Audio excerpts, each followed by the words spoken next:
네, 여러분 반갑습니다. 미래인재경찰학원 헌법 강의하고 있는 강성민 변호사입니다. 자, 오늘 6월 12일 일일 일제는 23년 경찰 1차 시험 문제이고요. 교육을 받을 권리에 관한 문제입니다. 바로 한번 같이 질문들을 보도록 하겠습니다. 자, 첫 번째입니다. 자, 우리가 대학교에 진학하는 방법은 정시 모집의 방법과 수시 모집의 방법이 있습니다. 그러니까 누구나 모든 학생들에게 정시나 수시에 응시할 수 있는 기회는 균등하게 줘야 되겠죠. 그 다음에 우리가 이 대학교에 진학할 수 있는 방법은 또 두 가지가 있습니다. 고등학교를 실제로 졸업하거나 아니면은 고졸 검정고시에 합격하거나 고등학교를 실제로 졸업하거나 고졸 검정고시에 합격하거나 이 실제 고등학교를 졸업한 것과 검정고시에 합격하는 것을 우리 법은 동일하게 학력을 부여하고 있기 때문에 이 둘을 차별해서는 안 될 겁니다.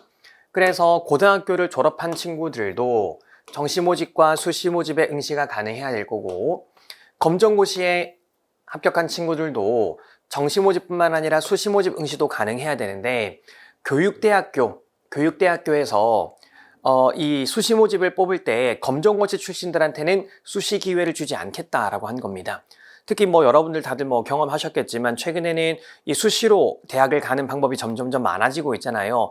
이렇게 수시의 기회가 점점 확대되고 있는데 똑같은 검정고시 출신들에게 수시 모집 응시 기회를 주지 않는 것은 교육받을 권리를 침해한다라고 판례가 인정을 한 거죠.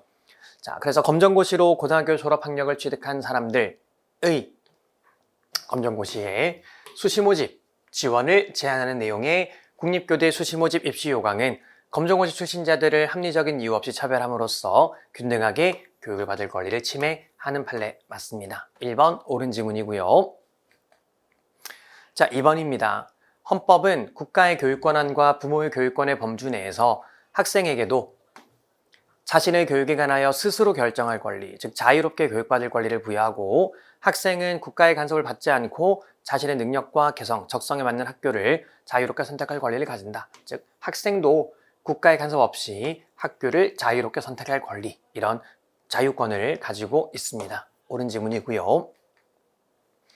자, 헌법 31조 3항의 의무교육 무상의 원칙은 교육받을 권리를 실효성 있게 보장하기 위하여 의무교육 비용을 학령아동의 보호자 개개인의 직접적 부담에서 공동체 전체의 부담으로 이전하라는 명령일 뿐 의무교육의 비용을 오로지 국가 또는 지방자치단체의 예산으로 해결해야 되는 것은 아니다. 그래서 이런 표현 기억나십니까? 이 의무교육 비용은 국가의 일반 재정으로 해야 됩니다.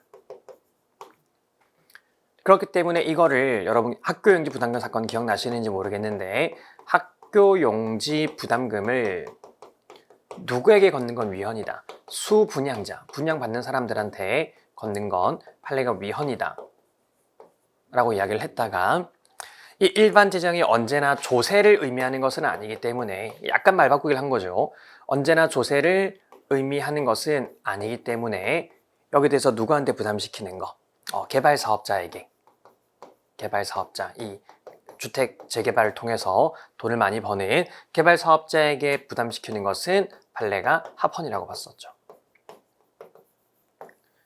그래서 약간 좀 교묘한 말바꾸기입니다. 어쨌든 국가의 일반 재정으로 해야 되지만 이것이 언제나 국가의 조세, 예산으로 해결해야 함을 의미하는 것은 아니다. 옳은 지문입니다.